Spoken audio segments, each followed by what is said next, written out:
शुक्लांबरधरं विष्णुं शशिवर्णं चतुर्भुजं प्रसन्नवदनं ध्यायेत् सर्वविघ्नोपशान्ते।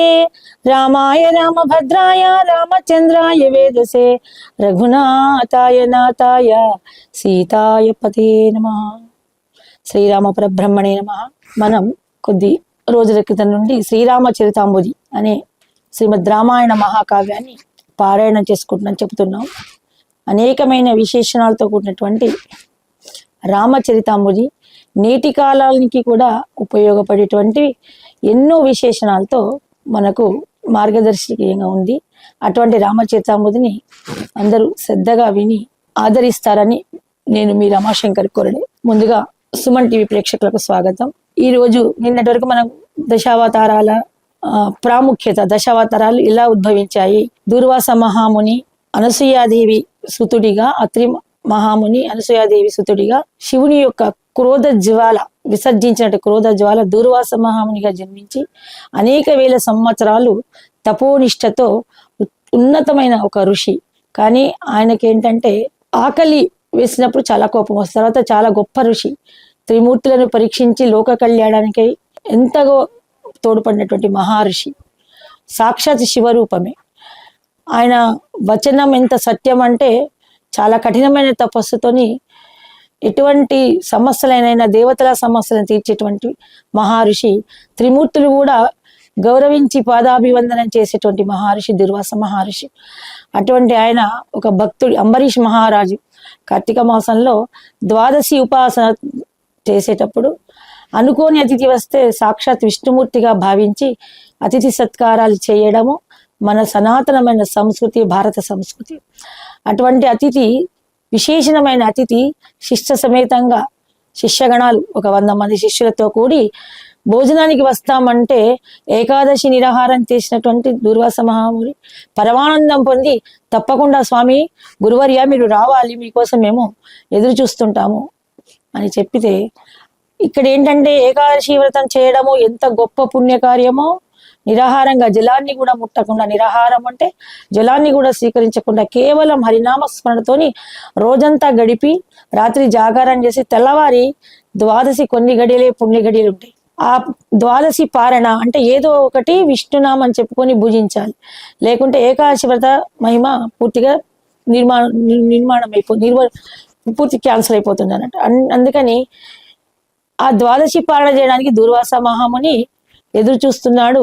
అతిథి రాకుండా భోజనం చేయలేము, సమయాభావన అయిపోతుంది, సమయం అయిపోతుంది, ద్వాదశి గడియలు దగ్గర పడుతున్నాయి.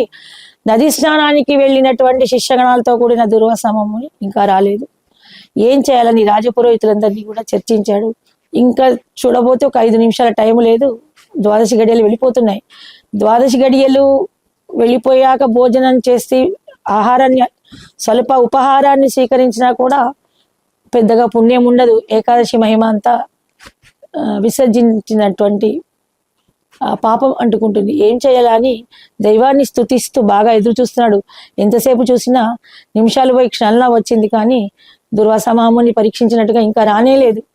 అప్పుడు ఆ రాజపురోహితులు ఇంకా మిగతా ఋషిగణాలన్నీ ఒక తులసి దళాన్ని స్వామి ముందర పెట్టి నీటితోని దాన్ని తులసి తీర్థంగా స్వీకరించి, మీకు ద్వాదశి పారణ జరిగిన పుణ్యము వస్తుంది, అతిథిని అవమానించని పుణ్యము ఉంటుంది, మళ్ళీ దూర్వాస మహాముని వచ్చాక అతిథి సత్కారాలు చేసి అప్పుడు భోజనం చేయవచ్చు, ఇది పెద్దగా దోషం ఏం కాదని చెప్పడం వలన మాషా మాత్రం అంటే ఒక మినపగింజంత నీటిని ఉద్ధరణితో పోసుకొని దాంట్లో ఇలాగా పట్టుకోవాలి, ఈ వేలుని ఇలాగా పట్టుకుంటే గోముఖం, ఇందులో ఆ తీర్థాన్ని స్వీకరిస్తాడు.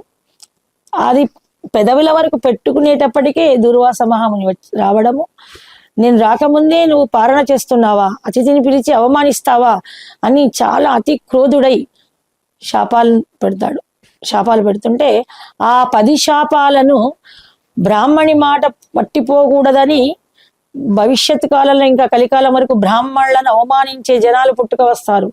ఎప్పుడైతే బ్రాహ్మణ మాట పట్టిపోతుందో గురు దోషమైతుంది అని మహావిష్ణువు తన భక్తుడికి ఇచ్చినటువంటి 10 శాపాలను 10 అవతారాలుగా, దశావతారాలుగా స్వీకరించి అంబరీష చక్రవర్తి యొక్క హృదయంలోకి, కడుపులోకి గాలిలాగా లోపలికి వెళ్ళి నువ్వు ఇదైపో, నువ్వు అదైపో తిట్టడం అన్నట్టుగా దుర్వాస మాముని కోపంతో ఊగిపోతూ ఓ మచ్చాని వైపు, ఓ కూర్మాని వైపు, ఓ వరహాని వైపు, అంటే నువ్వు పంది కుక్కగా ఇట్లా అంట కోపం వచ్చినప్పుడు ఆవేశం కట్టలు దించుకొని వస్తుంది దుర్వాస మాముని అన్నప్పుడు ఆ ప్రతి ఒక్క శాపాన్ని కృష్ణామి కృష్ణామి కృష్ణామి అంటే స్వీకరిస్తున్నాను